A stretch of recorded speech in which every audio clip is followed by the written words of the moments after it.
નમસ્તે મિત્રો, આજે આપણે બનાવીશું રાગીની સુખડી. રાગી જેને ગુજરાતીમાં નાગલી અને બાવટો પણ કહેવામાં આવે છે, તે સ્વાસ્થ્ય માટે ખૂબ જ ગુણકારી છે. તે એક સુપરફૂડ છે. તો ચાલો જાણીએ એની રેસીપી. એક વાટકી રાગીનો લોટ લીધો છે, એનાથી અડધી વાટકી ચણાનો લોટ લીધો છે અને અડધી વાટકીથી થોડા વધારે ડ્રાયફ્રૂટ ક્રશ કરીને લીધેલો છે. એક વાટકી ગોળ લીધો છે, થોડા પિસ્તા અને થોડી બદામની કતરણ લીધી છે ગાર્નિશિંગ માટે. હવે એક કઢાઈ લઈશું, તેની અંદર 2 મોટા ચમચા ઘી નાખીશું અને જો જરૂર પડશે તો વચ્ચે 1 ચમચો નાખીશું. ઘી ગરમ થઈ ગયું છે. હવે તેની અંદર રાગીનો લોટ નાખીશું અને બરાબર મિક્સ કરીશું. બધા જ અનાજમાં રાગીમાં સૌથી વધુ કેલ્શિયમ હોય છે. તે હાડકાને મજબૂત બનાવે છે અને ઓસ્ટિયોપોરોસિસના જેવા રોગોથી બચાવે છે. વધતા બાળકો અને વૃદ્ધો માટે તે ખૂબ જ ફાયદાકારક છે. માટે બાળકોને તો જરૂરથી જ રાગીની સુખડી કે એવું કંઈક બનાવીને ખવડાવવું જોઈએ.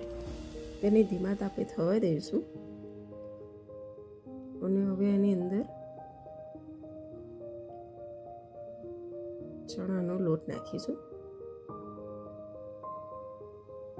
અને મિક્સ કરીશું.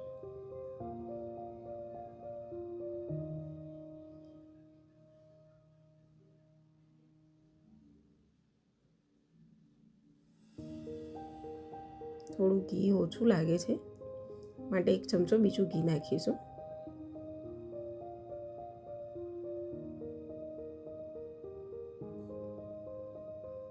અને મિક્સ કરીને ધીમા તાપે શેકીશું. 7 થી 8 મિનિટમાં સરસ લોટ મસ્ત શેકાઈ જશે. હવે તેની અંદર ડ્રાયફ્રૂટનો ભૂકો નાખીશું અને મિક્સ કરીશું.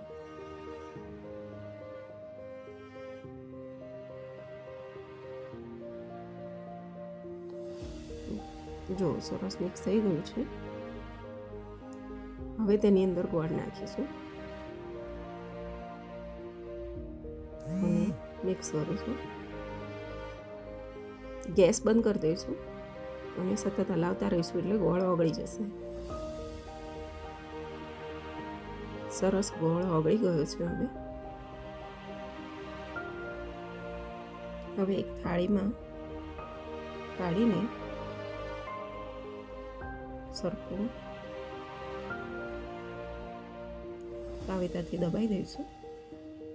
તમને તાવેતાથી ના ફાવે તો વાડકીથી પણ કરી શકાય. હવે બદામ પિસ્તાની કતરણ નાખીને સરસ રીતે દબાવી દઈશું. તો તૈયાર છે રાગીની સુખડી, જે કેલ્શિયમથી અને આયરનથી ભરપૂર છે. જુઓ કેટલી સરસ સોફ્ટ બની છે.